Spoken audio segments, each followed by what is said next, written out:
You're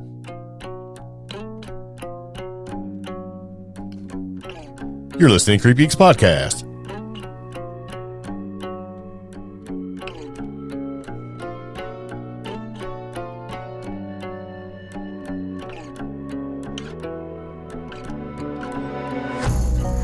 So it begins again. Welcome back to the CreepGeeks Podcast. This is Season 6, Episode 244.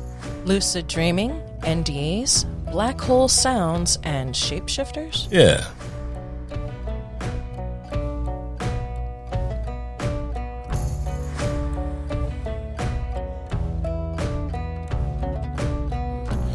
So it begins again. Welcome back to the podcast. I'm Greg. I'm Omi. And this is a podcast where we talk about all sorts of weird stuff, the paranormal, the cryptid, supernatural, and just other simply absurd nonsense that we see on the web.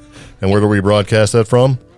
From a bunker deep in the mountains of western North Carolina. That is correct. Yes. So welcome. We're glad to have you here. And if you listen all the time and you do things like vote for us in our favorite podcast that we have a link to, it's very much appreciated. Yeah. It's good to have you here. And there is a link in the show notes. Along with everything we talk about. That's right. It's provided for you to be able to go through and take a look at all the stuff we talk about at your leisure. Yes. It's purely up to you how you're dressed for that occasion. But anyway, it's good. No, we do have a link, though. You can vote for us at the Paranormality's favorite podcast of the month. Yes. Link that's provided. Yes, and this episode is brought to you by our patrons, and we are glad. We're glad they're patrons. Yes, and if you'd like to support us on Patreon, visit our Patreon CreepGeeks link, also in the show notes for this episode. Yes. Yeah. Yes. And we'll give you a hint of what the Patreon episode that we just released is. It's Patron Plus episode number 10. Yeah, and we'll give you a little sizzle, a little teaser.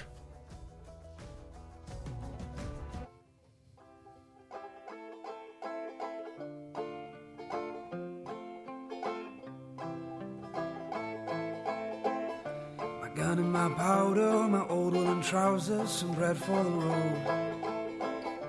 The call of the bugle, another refusal to wait for the snow.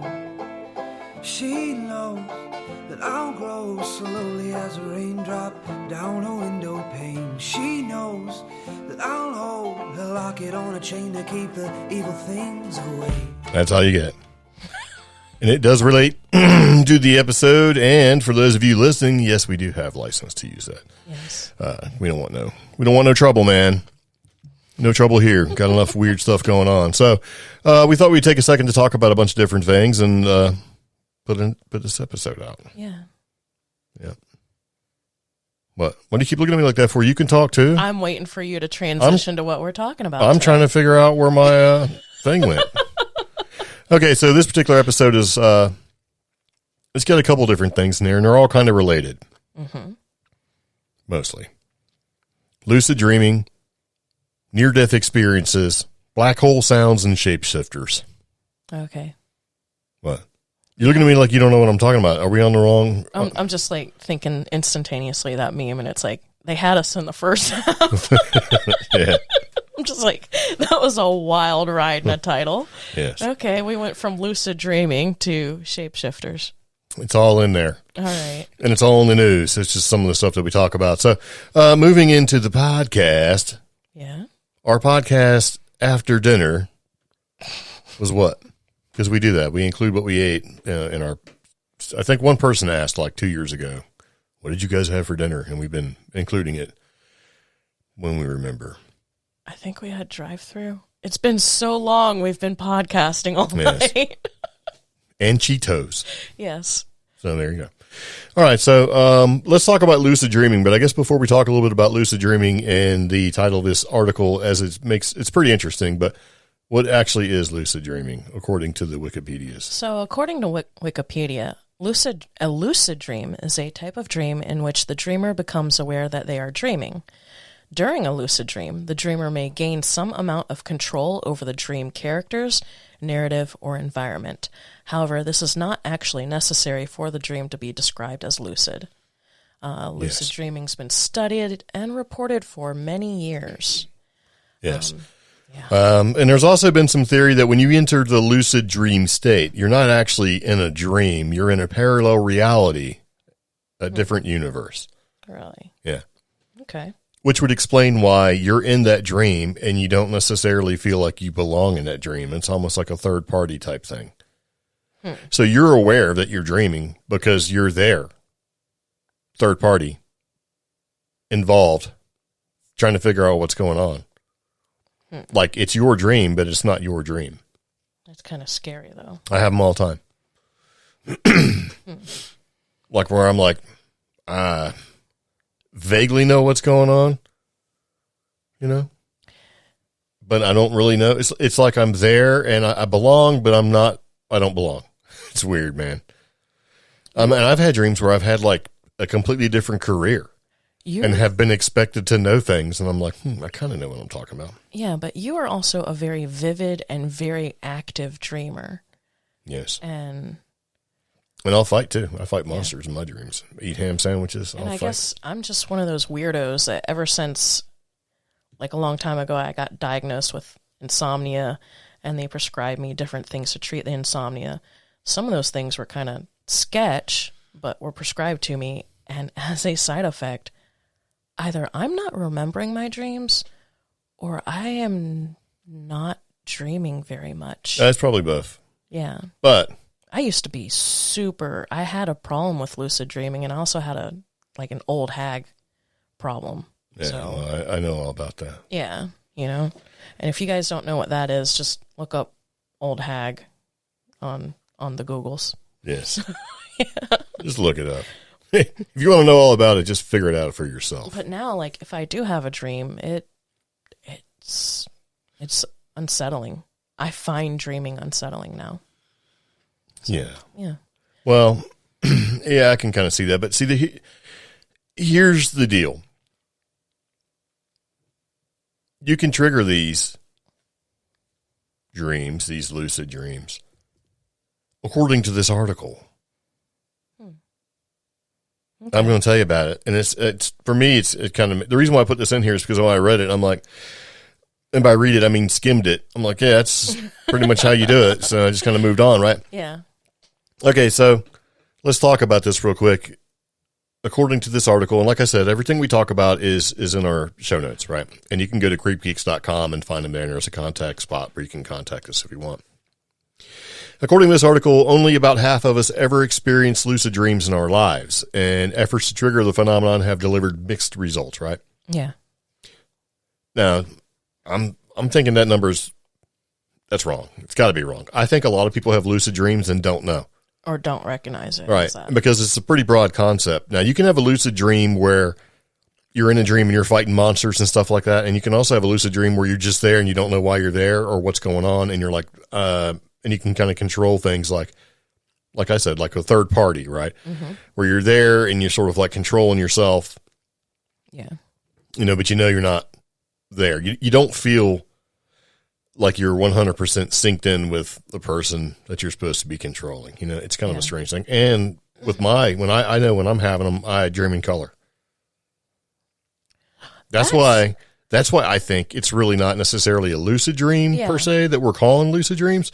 It is, you're in a parallel sort of reality. So you don't normally dream in color. If it's a dream, yeah, it's like a weird ass, I ate broccoli or something, like a weird dream. Yeah. No, I don't. It's black and white. That is so, and that unsettles me because like there was a study and now I want to look it up, and it was about like generational differences. Like now it's more uncommon for some people to dream in black and white. Well, you know why, right? Why? Color wasn't invented until the color television. Okay. So you haven't been alive that long, have you? Yeah. Because see, okay, think about it like this. My brain hurts. This was actually a joke, right?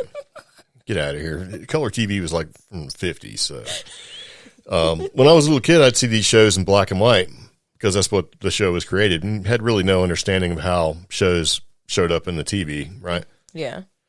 So I actually asked one time, you know, hey, back in the olden days, did you guys see in black and white? Yeah. And, you know, the answer was what? It didn't even make any sense, right? Yeah. Because with about 2 more seconds of thought, because all my dad had to say was, well, they make color pictures, right? You ever seen a painting, son? They got, and he just kind of went on back to watching, I think it was like Rockford Files or something. It's pretty old. And it didn't occur to me. I'm like, oh, because I separated that stuff. I separated electronics and radio and stuff like that, completely different than like paintings and, music Really? and shit. Yeah, come on. You can't put them all together. That's some serial killer stuff. Yes, you can. No, everything has a place when it comes to figuring things out. And that's how you work a problem, right? You don't just work the entire problem. You have to work small sections of it until you get to be able to look at it from a... But they are all forms of entertainment or art. Yeah, if you want to make it like that. But how is it created? They're all See, content. You're missing the point. The point was Okay. not that it's content. How it's created. Okay. If I said, okay, you said they're all forms of entertainment or content, right? Music and painting, they're not the same thing. How are they actually created? The abstract of the content being created through somebody's creativity, that's one thing, but physical pen to paper? Yeah, but then now we're starting to But that's how it is, see? edge into No, we're not. You're looking back, or whatever. synesthesia, where you can actually see Yeah. colors and stuff like that. No, Yeah. not necessarily. It's a helicopter view. Anytime you look at something from 1,000 feet, it looks like one thing. When you get up close to it, then you can see the inner workings, the little parts and pieces, the little dabs and strokes on the canvas that actually make up the picture. Mm-hmm. That's how everything is. Because everything, when you have an issue with stuff, becomes a problem of scale. Okay. One person has a problem, you don't worry about it. 10 million people have the same problem, and it's a bigger problem, right? Sure. So anyway, getting back to it. So when about half of us have these experiences with lucid dreams, right? And the efforts to trigger the phenomenon have delivered mixed results. But there's a study that was done in 2018 Yeah. that said one of the most effective ways to induce lucid dreaming, right? And this is building off previous research that came from University of Wisconsin-Madison Yeah. and the Lucidity Institute in Hawaii. Ooh. Yeah. And basically, they look at these things, these chemicals in your brain, I guess, the acetylcholine, blah, blah, blah. Acetylcholine. Well, it's more than just the choline part. There's a whole like esteras on the end of it. These inhibitors might promote lucid dreaming. And so they're saying the neurotransmitter, acetylcholine, is thought to help modulate the REM sleep. And that compound is basically an aggregate in the brain to inhibit an enzyme, which is the one that I can't pronounce, acetylcholine erastas or whatever. And that basically turns that off. So basically this enzyme turns off the acetylcholine. Mm-hmm. And as it happens, there's a common drug used to treat the memory decline in Alzheimer's in people, right? For Alzheimer's disease, called galantamine. And it only has mild side effects. And people say that when they gave it to them, they had the ability to recall lucid dreams. This is like... It's deep, right? But it kind of gets It's like better. Lovecraftian. Well, know? yeah, you turn off, if you turn off this one thing that keeps you from having the dreams, then you can have them. And with Alzheimer's, they're turning off that thing so that it basically, in order to fix one issue with Alzheimer's, and they apply it, the side effect for them is lucid dreaming. That's kind of tough, though. Yeah. But... Yeah. And they talk about their participants. They had 121 participants. They took this drug, and they weren't just everyday people. They were enthusiasts with an established interest in lucid dreams, and they also had undertaken training with lucid dream induction protocols, including what is known as the MILD or mild technique. Yeah. And that's the part that's interesting, though. While taking the active placebo, which was 0 milligrams of galantamine. Yeah, we're not good at this. Yeah. But still using the mild technique, 14% of participants still reported a lucid dream, but this increased to 27% when 4 milligrams was consumed and rose to 42% with an 8 milligram dose. Yeah. The combined protocol resulted in a total of 69 out of 121 participants, or 57%, successfully having a lucid dream on at least 1 out of 2 nights on an active dose. That's pretty big. Mm-hmm. No, that's the cheat. Yeah. That's the cheating way. If you want to do it, you can try to apply this mild technique, which is how do you say it? Mnemonic. Mnemonic? How do you say that? Mnemonic. Okay, so I know we're awful at this. It's MNEMONIC. Mnemonic, right? Mnemonic? Golly. Okay, so anyway, here's the steps, right? Step number 1 is dream recall. And when you do dream recall, this is the physical side of things that you can do to try to train yourself to have a lucid dream. It boils down to 4 parts. And I'm going to give you the addition of a 5th part, and it might actually work for you. You're looking at dream recall, reality checks, lucid affirmations, and visualizing your dream. Mnemonic. That's it. Mnemonic. I had to open the other page. Yeah, the M is silent. Yeah. Well, if it's silent, why even put it there? It just wrecks me when I try to look at stuff. I'm like, because I know how to say it, but when I'm trying to let me make sure I try to enunciate it, I get myself. So with the dream recall, it says it's especially important that you already have a decent dream recall rate.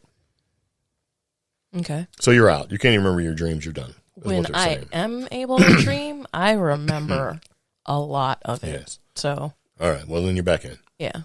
And this means being able to remember and write down at least one dream every morning, right? Mm-hmm. If you can't remember your dreams, then they're probably not very vivid, and also the likelihood of you being lucid within them is poor.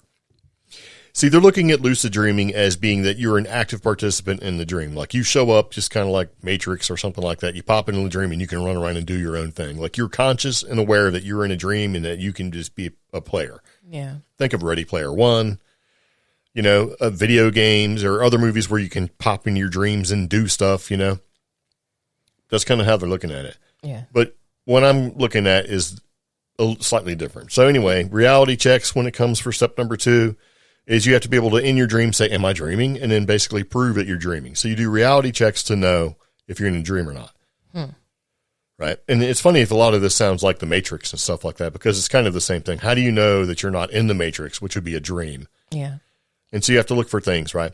And so it says a reliable way to do this is to set your digital watch to chime every hour. When it beeps, right? Mm-hmm.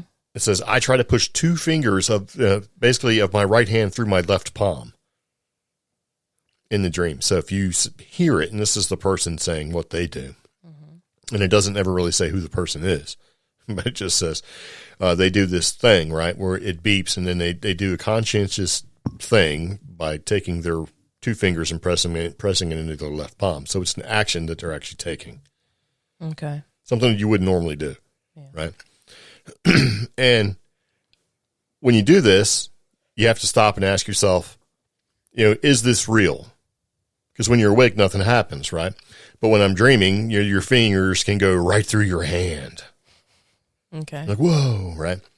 And so this person says, this causes me to become lucid in my dream, and everything surges into focus, and suddenly I become self-aware and conscious inside the dream, and I'm able to control it. Okay. So this reality check is a way to sort of give yourself a moment of introspection while you're in the dream, right? To become lucid within the lucid dream. Yeah. And you basically, that means once you figure that out, that yes, I am indeed in a dream, and that you are aware that you're in a dream, then you can start to try to control the dream itself. Okay. And you can basically do any reality check that you want, right? Yeah. Now they talk about step number 3, which is lucid affirmation. It says when you're lying on the bed tonight, go through some lucid affirmations in your mind. This is really where the term mnemonic induction of lucid dreams, mild, comes from. You're programming commands into your memory so that you can recall them in your dreams. And it says repeat, one or many of the following affirmations in your mind while you're lying in your bed. And you'll say things to yourself like, next time I'm dreaming, I will remember I'm dreaming. Right? Mm-hmm. So next time I'm dreaming, I'll remember I'm dreaming. The next scene will be a dream. The next scene will be a dream. I will have a lucid dream tonight. I will have a lucid dream tonight. I'm dreaming now. I'm dreaming now. It's funny, these affirmations kind of mirror or parallel the coaching you get if you've been diagnosed with night terrors. Yeah. Well, I was going to lead to that. Yeah, sorry. Yeah. I'm just So, and let's do step 4, and then we'll talk about how to, with night terrors, right?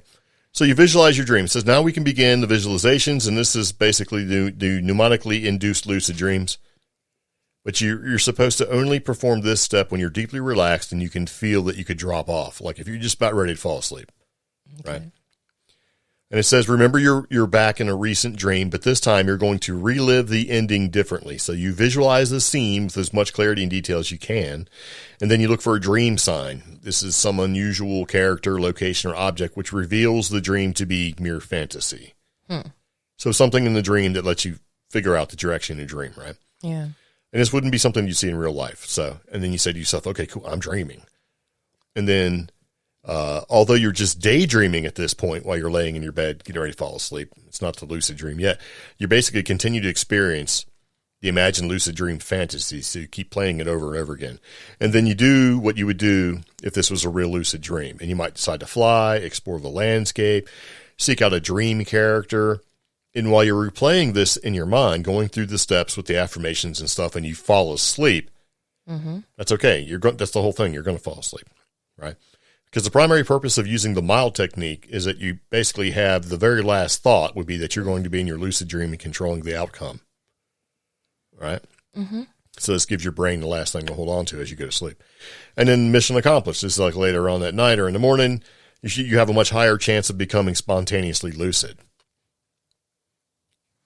So what happens is, occasionally something amazing will happen. Your imaginary dream will suddenly merge into a real lucid dream, and your body has fallen asleep, but your mind, which is so captivated by the imagined landscape, remains conscious, and you'll pop into the landscape experience to dream with full intensity. And when this happens, your mild attempt has become a wild attempt, which is called a wake-induced lucid dream. I have this all the time. Okay. And I do it a little bit differently. So I'll go through the steps in my head of trying to fix a problem. And I've talked about this in the past, where I'll work a problem or whatever, and it basically slows your brain down because you're concentrating on it, right? And then I'll go to sleep, and I won't remember anything at all or even think that I'm having a dream for like an hour or 2 hours, 3 hours, whatever it is. But then I'll wake back up for a minute or two.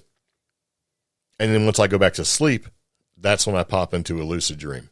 Okay. And that's when I pop into a place that I've never been before, never seen before, people I've never seen that know me and all that sort of thing. And that's where I'm having a hard time figuring out, is this part of the lucid dream landscape that I'm in, or am I in an alternate or parallel dimension? Where I'm myself, because, you know, if you watch like any kind of shows that have this, like let's look at DC, for example, like with Flash, right? Earth 47, you know, Earth 32, right? Yeah. That kind of thing.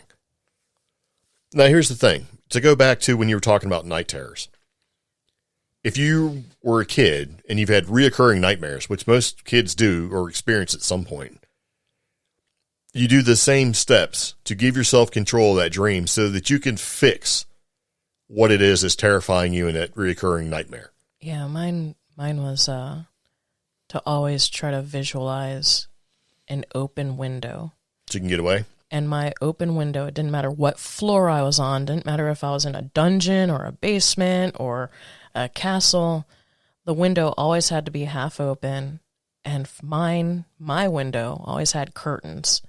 And if the curtains were blowing because there was wind coming in, that meant that's the safe window, and that's where I leave.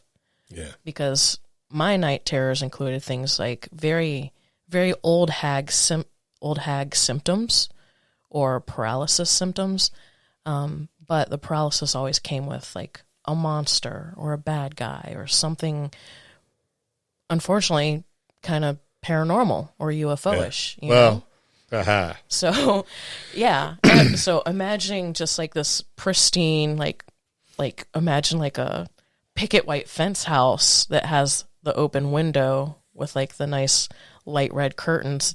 That window showed up for me in my dreams, or my night terrors, I should say, even if it was an alien spaceship. Yeah, that's your way to get out. Or a cave. Yeah. You know? So. Well, mine was a little bit different, right? I remember doing this where I would have this recurring dream, and mine was basically, you know, now that I'm older and have able to do some research, I don't know what it is exactly, but there was always a tall man standing in a corner. Mm-hmm. Always looking at me with bright red eyes, right? Mouth slightly open, just this weird, intense stare. And this person had an angular, triangular face, short crop, gray hair, like a flat top, you know, and wore a green jumpsuit, like coveralls. And was about 7.5 feet tall. Okay. And excuse me, I got something. The weird part about it, aside from that, right? This thing's legs and arms were the same size. Right? Very strange, right? It basically, it's just pure, like if your legs were, very thick and large, so were the arms. It was just strange. So anyway, this thing would stare at me from the corners, right? And sometimes it would shift, and it just gave me just these terrible, terrible dreams. Well, eventually I figured out that I needed to dispatch this thing. Okay. So I kept concentrating. If I have this dream, I'm going to have an axe. If I have this dream, I'm going to have an axe. And one time I popped in this dream and I was terrified and sweating and all that stuff, but I had a freaking axe. So I cut this thing's arms and legs off, cartoon style. Have you ever seen the cartoons where they cut a ham and it's just basically a circle with a little, and it's all like that. So, and I cut this thing and that's how I cut it. It was basically I just dispatched this thing and I never had that dream again. That's pretty cool. Well, the scary thing is that I was driving down the road one night a long time ago, cruising across the Gaston River over the Gaston River Bridge. Yeah. And I looked out the driver's side. It's only me on the bridge. I hadn't seen anybody at all for a while, which is kind of unusual, right? I mean, for like 10 minutes, just me. And I looked outside the driver's side window. That freaking face was right there. And you weren't sleep exhausted? Hell no. I was wide awake, and I almost killed myself because I jerked super hard, like, to get away from it, and whipped the wheel, almost hit the guardrail. And so what I did, like anybody would do, is I jammed the gas pedal to the freaking floor, man, and I shot off the end of that bridge going very fast. And so I started to calm down a little bit. I'm like, man, that was obviously my own stupid face. Yeah. Have you ever tried to see your own face in the driver's side window to see your own reflection? Not while driving. You won't. Yeah. That's just it. You won't. You won't see your own stupid face. But see, then we go into that whole, like, the wild and, the wake-induced lucid dream or the affirmations or the testing of reality thing. Because, like, if we go back to, like, my window had to be half open. That's how I recognized it amongst any other windows. It had those curtains. If the breeze, for some reason, whatever breeze was blowing the curtains, that meant I could lift the window up all the way and get out. Yeah. But the problem with that was there was this one dream where that window made its way in my dream, and I went from a very scary location to suddenly my dream was, believe it or not, the food court at Pembroke Mall. That's scary. Later on that week, into the weekend, I found myself in that same standing position in Pembroke Mall, and I'm a kid, and I pretty much had my first mini, panic right there because everything was so similar to what I had dreamed days ago. Yeah. Kind of weird. So that's where I'm like, okay, reaffirming that this is a dream and then having something kick back at you like that messed me up. Yeah. Well, later on when I was having old hag syndrome, remember I had it in the hospital like 3 times. Yeah. Well, the second to the last time that I'd had it, I remembered that I could control my dreams, because usually you just wind up screaming and not being able to move and, all that kind of stuff. So the last time I had a old hag type dream, because I don't have them with just, and this is weird too. So I don't know if anybody's ever had this, but if you have, let me know if you're listening. I don't just have one old hag in my dreams. I have multiples. Usually it's 3. Really? Yeah. Which is super scary. Yeah. Because you got one on your chest, but there's also one by your head and one by your feet, and they're all holding you down and they're looking, right? And they're learning. The one I remember the most vivid, I still remember this, was there was 3. Mm-hmm. And one was sort of like in charge, and the other one was basically learning and watching the second one suck the energy out of me. So bring your little hag to work day. That sounds awful. It was awful, man. And then it was very, so anyway, this one happened where I was in the hospital, I'm in the bed, and this thing was on me, right? And I woke up freaking out. And I remembered from the one that I'd had previously that I was going to do my best to fix this because I was tired of thinking that either I'm about to die or whatever it was. So I grabbed it by the freaking head and with both my hands like a basketball. Yes, I remember this. And I was squeezing the crap out of it. And what I was, because it was trying to get the life out of me, and I was holding it. And I'm like, I'm going to go ahead and hold this thing and wake Omi up so she could freaking see it. Yeah. And the more it struggled, the angrier I got, and the more it sort of, I was just sucking the energy out of this thing, and it was making its head smaller and smaller and smaller. So it was getting hard to hold on to because it went from being like a regular size old hag head to like a volleyball size. And it was getting smaller, and I'm like more and more going, oh, you gotta look at this, because I wanted, and it just wanted to go, boop, and it disappeared. And, for people who haven't listened to the podcast, this is when Greg was recovering from breaking his neck. And the hospital that you were at was nice enough to let me stay overnight a lot. Yeah. So I was I think they figured I was less of a aggravation if you were there. So I was literally in a hospital bed next to him with like the curtain like half pulled or whatever. And I wake up to him shouting, trying to get my attention while his hands are above him trying to squeeze at nothing, but you can see resistance. Like it's like he's squeezing an invisible ball. I was crushing it. But you were loud enough to wake the nurse or get the nurse's attention. I'm not going to say any of the nurses were asleep, but you were loud enough to get the nurse's attention. And I had to wake you up. So when the nurses came in, I got you by the bicep trying to wake you up. And me having you by the bicep, you thought I was another hag. Hey, come get some. So yeah, it was weird anyway, and it kind of popped. That was the end of that one. So now I have the trick to the old hag syndrome. If you have to train yourself, and you're going to try some of these mild techniques to go into a wild sort of situation there, right? Much the same thing as night terrors, is you got to fight back. Yeah, you just got to grab a hold of them, and if you're trying to suck your energy, you suck their little dirty energy, smash them. Nope. So it was great. I was so mad. I was like, man, because I just knew that this time, since I had a hold of it, that I'd be able to control the situation. I'd get you to be able to look. And I don't think I've had one since. No. So I don't know. It was weird, and this was the same. The day before, I think, was the same. What do you call it? Golly, it went right in my head. When you got the healers. The people that heal. What are they called? I don't know what you're talking about. They can do your chakras and all that stuff. What do they call it? You mean my Reiki friends? Yeah, Reiki friends. They were doing some Reiki long distance weird stuff, and I was seeing weird colors and patterns and junk that, I mean, you laugh. No, I mean, laugh if I can see the pattern and the color and identify your friend in frickin' Boston, that was the thing. I laugh at your description, even though your description affirms that what they were doing had some sort of impact. It was very strange. And, originally you felt that was a bit woo-woo, but then when that happened, you were like... No, it's all still woo-woo, but it's just... You're like, who's your friend with, like, the purple and the light green? And I'm like, oh, well, that's Marion, who's a person who's got the deep blue that goes into a different blue. I'm like, oh, we know who that is, you know?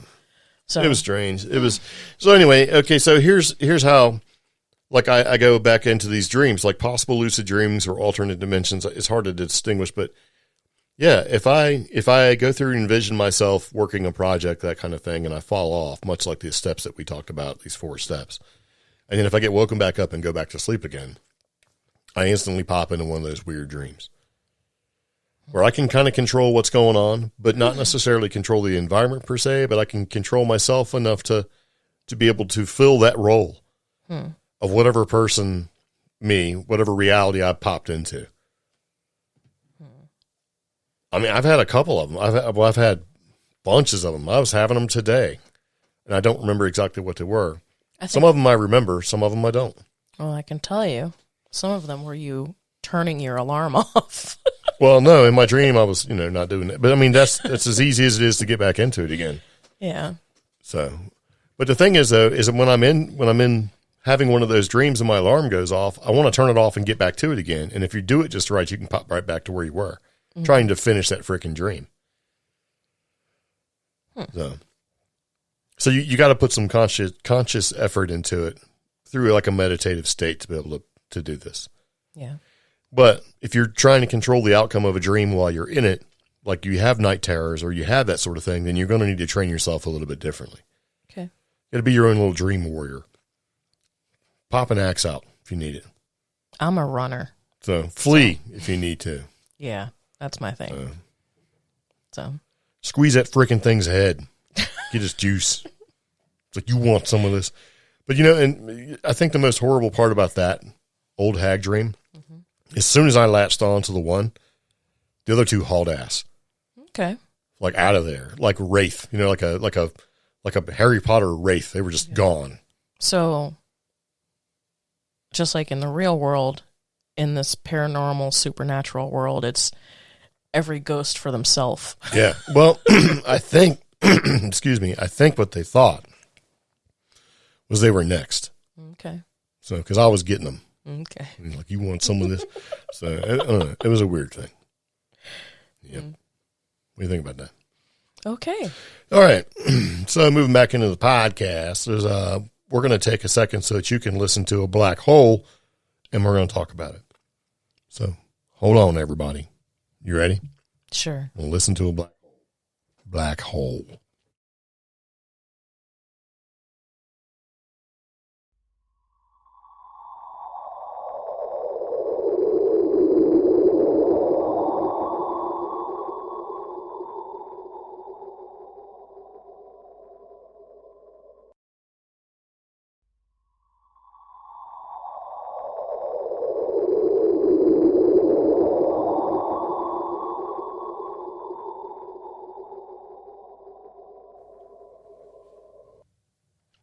Yes. I'm impressed. Yeah. It's interesting. Yeah, it's kind of one of those things where you see an article or something, you're like, and the article goes, and then this one came from Mysterious Universe and Paul Seaburn, right? Yeah. Astronomers listen to the echo of a black hole. So I'm down with that. I'm going to click on it. I'm going to listen, right? But that came from YouTube. We actually have a link to that too. So. That messed me up. The title of this article messed me up because I thought we were listening to the echo of a black hole, not an echo of something sent into a black hole.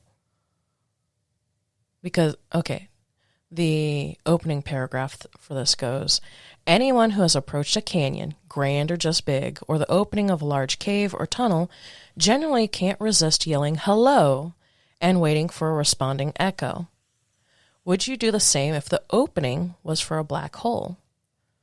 See, I was sitting here thinking they were listening to the sound of a black hole echoing through the rest of the universe. I don't know. Yeah, no. I mean, how is that going to happen? This thing doesn't let anything out of it. Yeah. So if you heard anything, you'd be hearing the distortion of the black hole itself. Okay. You know what I mean? That kind of, I'm like, so you got to yell on it to see if you can get anything to come back or to see what happens. Yeah. So I'm like, it's kind of like yelling down a well. Okay. I thought it was kind of neat. Yeah. So basically, this MIT graduate student, Jingwei Wang, explains through an MIT press release that the echoes are massive bursts of X-ray light that bounce around and the echo of gas spiraling into the black hole as it shreds its companion star. oh gosh. So it's basically kind of like both of what we're saying. They yell into the hole to see what's up, but it's also the sound of everything being sucked into the black hole. So we're listening to the sound of the murder of a star. Yeah. Not the actual black hole itself. Well, it's the black hole that's doing it. Black hole, you're not going to see anything or hear anything because remember, there's nothing that goes in and out of a black hole. That's what they say. But the good news is that's like millions and billions and trillions of years ago. So don't feel tired about or don't feel sad about it. I was feeling sad. Yeah, no. So according to the study, that states a black hole can go from hard, where it whips up a corona of high energy photons and spews particles basically spews them out, right? Mm-hmm. to soft, which is like a low energy state, to the final burst of the high energy particles before disappearing entirely. So it goes through a couple different stages. In between the states, the echo times change, which basically lets you know what's going on. And so it changes the transition, or signals the transition that the event is kind of echoing. So it's like waves. Waves of cosmic destruction. Yeah. I don't know. Yeah. So anyway, you can listen to it. You know, we put a link to the YouTube video that kind of does that sort of thing. But yeah, I wanted to listen to it because we've played interstellar radio before, right? But yeah, they talked all about all that stuff in the Astrophysical Journal, where Aaron Carra basically sort of explained how black hole binary systems are more interesting than regular old supermassive black holes because of how they interact. Sometimes it'll eat itself, like it'll shred its companion. So you have like two black holes that go to one black hole. See, and that, I don't know, just, I wish I were intelligent enough and had enough time to sit there and absorb and gain my own understanding of what a black hole really is. Because it's, to me, I don't think there's enough answers for the common man to digest what it is. No, there's not. Yeah. It's like when you, reminds me when you see people that are like, I can't believe he bought Twitter for $54 billion. You know, that's enough to give 9 billion people. And it's like, okay. It's the same sort of argument where like, he bought Twitter for $54 billion. You know, you could feed the entire planet or something like that. And invariably will be somebody that will say, you could give you could pay 9 billion people or 54 billion people and feed them when they don't realize that, okay, if you have $9 billion, for example, and you have 9 billion people or even 9 million people, you're not going to be able to give them like this vast amount of money. If you got $9 billion, for example, and you give $1 to 9 billion people, you have no money when you're done, and each person got $1. But they make it out to be like you'll get like $1 million a piece. It's like, that's math, bro. It doesn't work that way. Okay. So it's like, okay. So I don't know what's going to happen. Maybe, I don't know. I don't know what the purpose is of buying Twitter necessarily. But. So that leads me to ShapeShifters. Oh, that easy segue there. Yeah, it turns into shape-shifting. I don't know. If anything, I don't get why he didn't buy like Reddit or something. But why? I don't know. Not that Reddit needs to be bought. So, well, okay. So he basically said free speech was an issue, and there's definitely there's censorship that goes on with Twitter. Yeah. You know, and you see these horrible examples, right? Like, you know, one person gets a lifetime ban, but you can post like stuff of people getting their heads chopped off because of terrorism. And one's okay, one's not. It's like, okay, one person says something, so you ban them. This person has video, you know, of these gruesome acts, and what's the difference between the two? And there's other things that are allowed that shouldn't be allowed. And I don't know how it all works, but I do know that most of this stuff is controlled by an algorithm. So why doesn't the algorithm pick up on, you know, inappropriate things, like terrible, terrible things, and let other things that are not, that are just words, you know. Okay. I mean, there's all sorts of just awful, nasty stuff on Twitter, and I'm talking about illegal stuff. Okay. Like with children and stuff like that, that's still on Twitter. Mm-hmm. And then other stuff is not. So I don't get it. But anyway, whatever, man, fix it or take it away. There's no place for that, any of that stuff. Okay. So speaking of shapeshifters, all right, how many different kinds are there? And this is from Nick Redfern. And the reason why I put this in here is because the picture that he used in this article, and I don't know whether he did it specifically or somebody put it in there, is from a convention that we went to. Because he has a couple other pictures, like he's got the picture with him sitting there with Stan Gordon talking about Kecksburg. We went to that conference. We were there. Yeah. And basically Stan Gordon borrowed my cart and then just left it in the middle of the place. And they basically like, who owns the red cart? And it's like getting in trouble from the office, right? Like go to the office kind of thing. We were there. I'm sorry. I was trying to see the sticker in the corner of that photo. So, I thought it was hours. Yeah. For one of our what did you call them again? I can't remember. It was like a kit for kids to be able to make and decorate. I had a little BYOB, which is build your own Bigfoot kits. Yeah. Yeah. And I had build your own Bigfoot, build your own dog man. It looks like a dog man. Yeah. And I thought it was, but it basically says dog man and it has something about schedule. And I was not able to make the picture large enough to see. You know, I left swag on his table.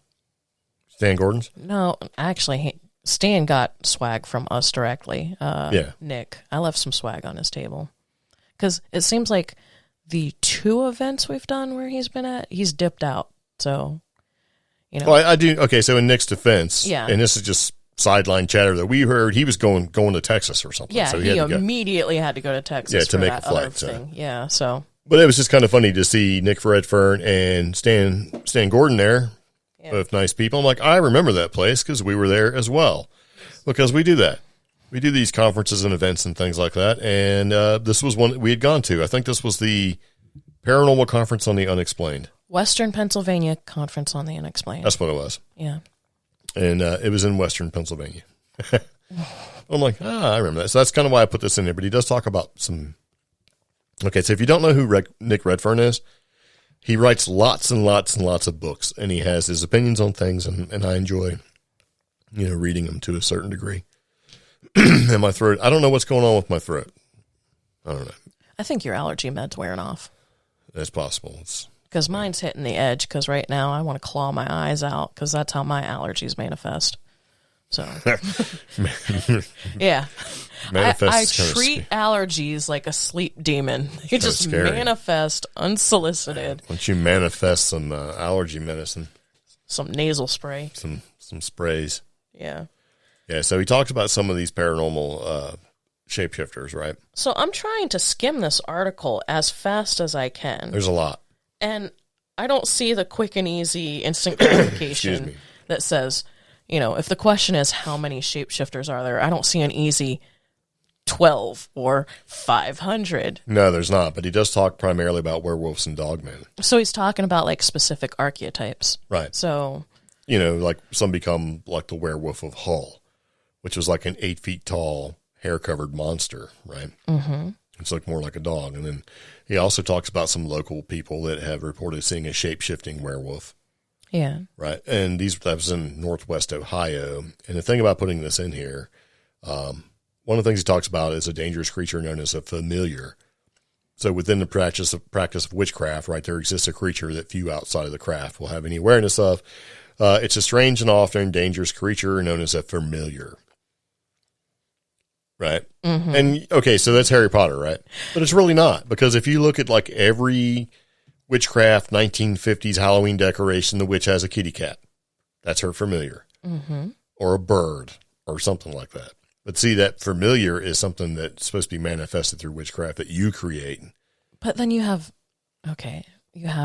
actual witchcraft, which there are familiars or familiar spirits. You have indigenous and Native American culture where there's such a term as spirit animal. Right. You have animus, which is another form of like spirituality. But what do they all have in common? Where you have the spirit or identity of an animal that you relate to.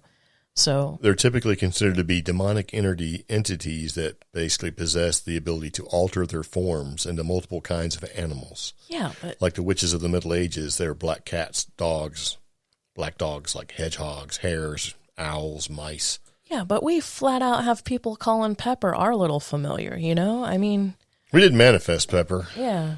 Actually, sometimes I wonder if you did, because... I manifested the $25 to buy her, and I manifested that by getting it from you. Just how I was like, you got any money? You're like, what are you trying to get, thinking I was going to buy a tractor? No. Guess what I got? We went to a dog. We went to a little adoption-a-thon for black fur dogs, because... Here in the South, it gets very hot, and at rescues, it's hard to take care of dogs with dark-colored fur. Yeah. Well, the sign did not do it justice. The sign said what did it say, black? All black. It didn't say dogs. It was a weird sign. It was basically like... Oh, that's right. It said a word that probably we shouldn't say. It's not the word you guys are thinking of no. if you're listening. Like, But anyway, and so we want to, I manifested $25 from you. And I was looking for a large breed black dog to accompany our other dog, Ben, who is a medium-sized dog, because I grew up around large dogs, and I have an affinity for large breed dogs. Yeah. Well, the one dog I wanted was already adopted. The other two I just didn't feel a connection to. Fun fact, she wasn't getting any dog that she wanted. She didn't even know we were getting a dog. I know. So basically, it wouldn't have mattered what dog you would have picked. We were coming home with a little one. And then you found Pepper. No, I found her right away. She was on top. She was the first thing I keyed in on. I didn't even look at the other dogs. I did. Because, well, I know you did, but we already had a very large dog. Ben was not large. 100 pounds. He was large. I'm used to it. And so he needed a co-pilot, which he basically did. He didn't really like her. They tolerate each other. Well, they only tolerate each other when we're around. Anyway, getting back to this, because who cares? So one of the reasons why I put this in here is because Nick Redfern primarily talks about shapeshifters and things like that, and gives examples of different types of shapeshifters, which they all seem to have the same sort of common trope to them, right? But he also makes reference to shapeshifters that appear under circumstances that wouldn't be sort of a normal circumstance. Like, for example, when you see a flying saucer land, big domed flying saucer land, what comes out of it? Little gray men. Right, but what if what comes out of it is two tall, lumbering Bigfoots? Oh. So it kind of begs the question, what is it that you're going to actually see? If you see something coming out of a UFO, right, and you expect to see aliens, maybe that's what you expect to see. But what if I expect to see Bigfoot? So Redfern. Are you going to see aliens and I'm going to see Bigfoot? Or how does that actually work for shapeshifters? Because if you think about that, then you're going out in the woods, right? And we've talked about this before. What if the idea of an experience that you have is catered towards the individual? I was about to say Redfern and Newkirk have this similar theory. Right. Well, guess what? Stan Gordon, and he wrote a book in 2010 called Silent Invasion, and he basically brought that story out of the UFO landing, and out came two tall, lumbering Bigfoots, which is freaking weird, right? Yeah. And there's a lot of people that think that what you see and the experience that you have is not necessarily based on the intent that you have, but what works and makes it easier for you. If you even look back when we were talking about the Paranormal Rangers, right? The native guys that were the Navajo Paranormal Rangers, and they talked at a conference that we went to, and we got to meet them and all that stuff. Anyway, they had a story where they went to and go investigate this lady. This lady basically called the police because she's had an experience where she missed time and all that sort of thing. And she was chased down the highway. She was right, but she got back and she got away from whatever it was that was chasing her above her, like flying over her and scaring her, right? So she flee and she went home, and in home she pulls in and parks the car, and she's missed about 2 hours worth of time, if I remember. But in her driveway was a 4-foot tall rabbit. A 4-foot tall white rabbit? Was it? I don't know. It was. I don't remember if it was white or if it had gray. Because anyway, it was nighttime, she couldn't see. But it was a 4-foot tall, like a jackrabbit. Yeah. 4 feet tall, big giant ears. But it was pale, which is weird. If you're from the desert, Well, I mean, they're brown. But that doesn't matter. The whole thing is that she did not feel terror or was scared because she just seen this big 4-foot tall jackrabbit. And it also goes into when people see 4-foot tall owls. Yeah. 3-foot tall owls and stuff. And they have these experiences, and they're not afraid necessarily because they see something that they recognize. And so it makes me wonder, when it comes to shapeshifters, and you actually see a shapeshifter, if what you're seeing is what you get, or if what you're seeing is whatever it is thinks you want to see or thinks you need to get. Is that owl or that jackrabbit or that Bigfoot a reality check in a lucid dream? Well, I think you're grasping here. So. But that's panic immediately erupted. I don't know, because I'm sitting there and it's like we've talked to people before, and they've described that tall rabbit, in some form of another. Well, look at Skinwalker Ranch, big tall giant wolf. Yeah. Or other giant creatures that don't fit. Yeah. And whether it's a shared experience or not, that archetype, whether it's a dream archetype or some sort of manifestation of what has been put in place of the paranormal, it seems to have a theme usually. Well, yeah, and here's the thing too: if you're, are we living in a simulation? Yeah. You see what I'm saying? So what's the difference between a dream and then maybe you're living in a simulation? The simulation is just showing you different things. Right. So, I mean, who knows? But to kind of tie in with that story or sort of tie it up for you, in his book, Stan Gordon's book, Silent Invasion, there was a group of concerned and local people that reached out. They were in an area, but so they reached an area of farmland where the UFO that they were looking for, that they had seen, right, late night landing of this UFO, and they seen where it touched down. So, and this is sort of what happened. The air was filled with the sound of what seemed to be a crying baby. And as the group got closer, they could see a significantly sized dome-like object sitting in the darkness of a large pasture. And if that was not enough, to the horror of the men, a pair of large and lumbering Bigfoot loomed out of the shadows and proceeded to head towards them. And so panic immediately erupted. The group scattered, firing their guns at the beast, and as they did so, the bullets had no effect, and there was no evidence of a baby in distress or otherwise, and it was never found, right? Mm-hmm. Of course, they had, was concern for the baby, and that was the key thing that basically kind of sort of spurred them in to go chase the UFO, which in all likelihood was the goal of the sly, mimicking monsters in their midst. And, basically it says, as all of the above shows, the shapeshifter can take on not just one form, but multiples. But see, those last few bits of sentences right there, they call back to me that whole, the mimicking, the trickster element. Right. Again, simulation and lucid dreaming. I'm thinking, gosh, I really want to get my hands on some of those books about Great God Pan and the whole ultimate trickster theory. Right. So who's to say, those people who had that encounter, most of them saw the two big lumbering Bigfoot. What if there was a third person there and they saw something else? Maybe it wasn't Bigfoot. Maybe it was two giant, I don't know, See, and that kind of goes with this article, and right in the beginning of the article, after a picture, or pretty close to the beginning, he bolds it where it says, to be basically paranormal beasts that have the ability to alter their appearances at will. So if what you see is what you get, but it's probably not. But is it? Yeah, So what's actually causing it? So, you should check Nick Redfern out. He writes a ton of stuff. Yeah. All the time, writing stuff. But the reason why I put that in there is because I recognized photos of an event that we were at. And I seen Stan Gordon. Stan Gordon's a nice guy. Yeah. So is Nick. And the funny thing was anyway, so I just and then I read it. I'm like, I remember reading this. I remember hearing about this and seeing this a long time ago. And I didn't realize that book came out in 2010, Silent Invasion. Oh. And I believe Small Town Monsters have done movies around this sort of thing too. I think Silent Invasion is a movie that was made, I think. I can't remember for sure. But I thought it was pretty interesting to put it in there. But who knows, man? When it comes to seeing stuff, who knows? But see, and that's part of it too. I do think that some stuff that's seen and seen by people and has been reported, and there's time and distance and space that separates them.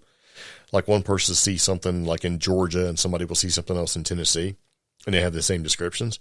I think that kind of stuff is separate.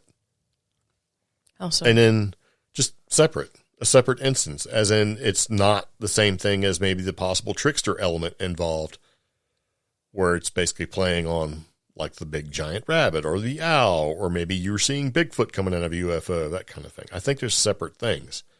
I think you have some sort of naturalistic things that may occur, but I also think that you have this whole other side of it that's trying to mimic what you might see naturalistically. So you have two different types of events. You're saying there's a mundane paranormal and then there's a supernatural paranormal. Yeah, which may have an intent that you don't like harvesting organs or doing tests on you or whatever all that stuff is. Manipulating your mind. More of a psychological thing, right? Or psychological attack.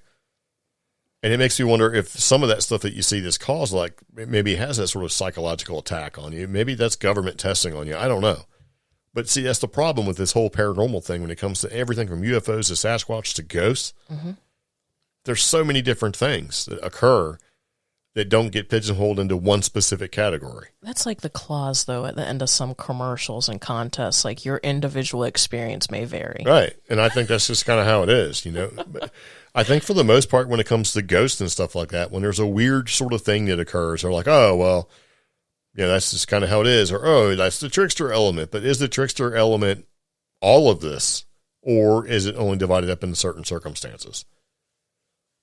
Because people that look at this sort of thing long enough and get really deep into it, when they get close to something and they get fooled, it's the trickster element, right? Yeah. But maybe you only encounter the trickster element when either whatever is going to happen has a result that the trickster element doesn't like, or you're just getting too close. And maybe the trickster element in the event that occurs that really throws you for a loop is a way to reset you so that you'll stop digging that direction and go into a different direction. Because you start second guessing yourself, right?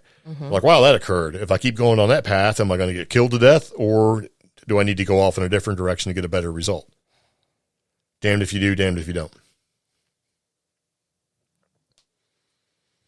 You know, because then you start thinking, well, maybe it's steering me in this direction so that I'll get the answer that I'm looking for, or it's going to keep me safe, or whatever, and you've just gone off down this path that's now unrelated with new synchronicities, you know, new little things to keep you going, so you'll never figure it out. And see, what's messed up about that, though, is that would suggest a highly organized, very complex program. You mean like an algorithm? Like an algorithm, like an application or a virtual reality. And like anybody who is probably as old as me or as old as you know, the early days of code do not compare to what's out there now. Oh, absolutely. Things are much more evolved. So just to fathom, you know, being at the beginning, you know, basic code and basic understandings of how things are set up, and then trying to apply that to a reality, and I put reality in air quotes there, it's so complex that it almost seems almost ludicrous. Like you'd have to have like a quantum computer figuring things out. Well, I mean, think about it. You know, it's like the explanation for everything could be we're living in a simulation-based reality that's feeding what it thinks I want. Okay. You know, and that's like when people, like, even with Schrödinger, I can't even talk today, Schrödinger's cat, right? Is he in the box or not? Does he exist or not? Is he dead or not? You mean like the other side of a black hole? Yeah. Does it exist or not? Well, let's use Reddit, for example. Yeah. Right? Somebody will make a snide comment that basically says, oh, that's because ghosts don't exist. Right? Well, you didn't exist either until I read this comment. You know what I'm saying? Finally, when you occasionally see the person who says that on some of those, you're like, okay, you just shut down the thread. Yeah. You pretty much, okay. You've proved every point, you know? Yeah. We're like, oh, yeah, I get it. Yeah. But that's the way everybody is. If you don't, and so when people, you know, like the idea that it's so extremely, you know, complex, but maybe it's not. Maybe when you don't see, like maybe right now, our van is parked outside. Okay. We know it's there. I can't see it. So is it really there? If I'm trying to save computing power, I'm just going to render the immediate surroundings of where we are. And I'll render what I need. Like if I go walking out, I'm going to make sure to go ahead and render the garage, render the van, right? Render the driveway and everything that I see. And then when I come back in, all that can just go away. So every time I misplace my glasses, it's not because I misplaced them. It's because I haven't bothered to render them on the table. No, you're not rendering anything. You have no control over any of this. Well, you just said I mean, in I'm the AI, I'm the quantum theory, I'm the simulation builder. I'm going to render what Omi needs. Maybe I don't want Omi to go outside because that doesn't suit my purpose. So I'm going to go ahead and make it to where she can never remember her car keys or her glasses and keep you on a path of just wandering around the house and not going outside. Just like the Matrix, there has to be an architect. So that's what they say. But does there have to be an architect? Or just has to be a framework for an idea? Things can change. I mean, look at... Which is why we see some of those tweets where they have to shut down an AI because it gets too smart within 48 hours. You know? Well, if you look at it the way maybe like mushrooms and fungus work, you they all sort of, whether it's single cell, multiple, whatever, it'll work a problem to figure something out, and then it becomes the way it does it. But that fungus, it doesn't necessarily have a complete structure behind it. Intelligence, it's like, well, it is smart, but I mean, how smart is it? How do you quantify that type of intelligence? If that organism is made up of like billions of other little, mycene cells or whatever, and they all have the same smart, but when they get together, they all work a problem and stuff. But when they separate, they're all one. Who knows? I think this goes on a level that we just haven't understood yet. Like, we still think that animals are super dumb compared to us because we can't talk to them. Well, we don't think that way when we talk to somebody that we don't understand their language. It's like, just because I can't talk to a dog doesn't mean that dog doesn't know what I'm talking about. The dog, chances are the dog knows exactly what you're talking about. Last night I stayed up and watched a bunch of TikToks about people with the dogs that have the little voice machines that they press their paws on. And I'm like, man, all these dogs are really smart. Yeah, but are they though? I don't think so. I think that they know that if they click a certain one, they get a certain result. But I do think that some of those are actually like fake. If you keep training your dog, because you never see the person on camera. You always see the dog going and smacking a thing. No, this one had you could tell that the iPhone or the phone had been set up like on a selfie stand. And the woman was there, and then the dog was there. And this dog, basically, he even messed up once, but he was trying to ask where Dad was, because Dad had been gone shopping and then ran a bunch of errands. And this dog was just mad because Dad, or, the male human in the household, had not returned yet. You mean the boss? Shut up. That's who he is. The boss. Anyways, this dog was very upset. And he vocalized it pretty well. So I don't know. Yeah. I don't know. I mean, you can strap a laser to a dolphin's head, but is he going to carry out the task? I don't really know. But and maybe we need to keep thinking that way, because if you knew that animals were all sentient and intelligent, would you want to eat them? You're like, no, I'm just going to eat plants because I don't want to eat a living face. But then plants are smart too. But that goes into, like, we talked about it, back in December on the podcast, how some countries have deemed octopi sentient. So now I'm like, man, I can't eat octopi anymore. Well, that's a terrible sacrifice you'll have to make to keep from eating a squid. They're so smart. They are delicious. I know, and that's my struggle. Actually, they're not. I was making a joke. They're not. They're chewy and weird tasting. When people make them wrong. Well, it's all wrong. Speaking of wrong, we're going to go ahead and take a second to wrap up the podcast, because we know you've been listening and just been enthralled by our conversations that we're currently having. So, okay, just to kind of recap what's going on. If you want to trigger a lucid dreaming, you have those steps, the mild before you turn into the wild. But basically, step number one is when you get all comfortable in a position, you're going to go ahead and visualize that you are going to be in a dream, that you are having a dream, and that you're going to be in control of the dream. Those are your affirmations. And then when you get to the point where you're just about to doze off, you start to think to yourself, I'm going to remember the dream. I'm going to be able to change the dream, right? And then when you hopefully fall asleep and get into the dream, you will know while you're in the dream by doing a test of something, like maybe putting your fingers in your palm after you, or hearing your alarm beep or whatever, that you're actually in that dream. And then hopefully you'll be able to control it. And you may or may not be successful. You have a higher success rate if you take some drugs, right? Mm-hmm. Otherwise, I don't know. But I think you can do it as long as you get in a meditative state. And I've had instances of being able to go back into dreams, lucid or alternate dimension or reality dreams. I don't know what you want to call them exactly 100%. By just falling asleep and then being able to get woken up and going back into it with the idea that I'm going to continue where I left off for some dreams. So, in other words, you got to train yourself. Be a dream warrior. You know what I mean? So, anyway, that's about all I got. What do you got? I do want to thank everybody for tuning in for this episode. If you have questions, comments, or concerns, visit CreepGeeks.com, click the Contact Us form, or give us a phone call at, you took our phone number out. I did what? Give us a call. That phone, You can't even remember your own. I can't remember it either. 575-208-4025. Sounds good. Also, because it's coming up, I need to remind everybody we have some events coming up.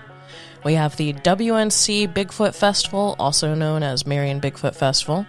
That's happening May Yeah, we're in May 13th now. and 14th. May 13th and 14th. It's a free event. Yep. And then You may or may not have to pay for parking, but it's free.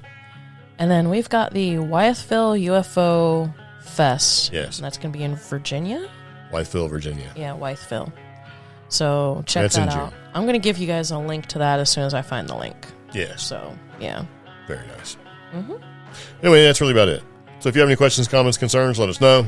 But otherwise, we do appreciate you taking the time to listen, and we do this every week. So be sure to follow us on whatever you want to listen to your podcast on, whether it's iHeartRadio or SoundCloud or whatever it is. Audible. We're all there. Amazon. Amazon, yeah. You can go to Amazon, get us through Audible or Amazon Music or Google or whatever you want. And we also have links to take you to some of those places too on our website, CreepGeeks.com. But anyway, see you later. Take it easy. Bye-bye. Bye.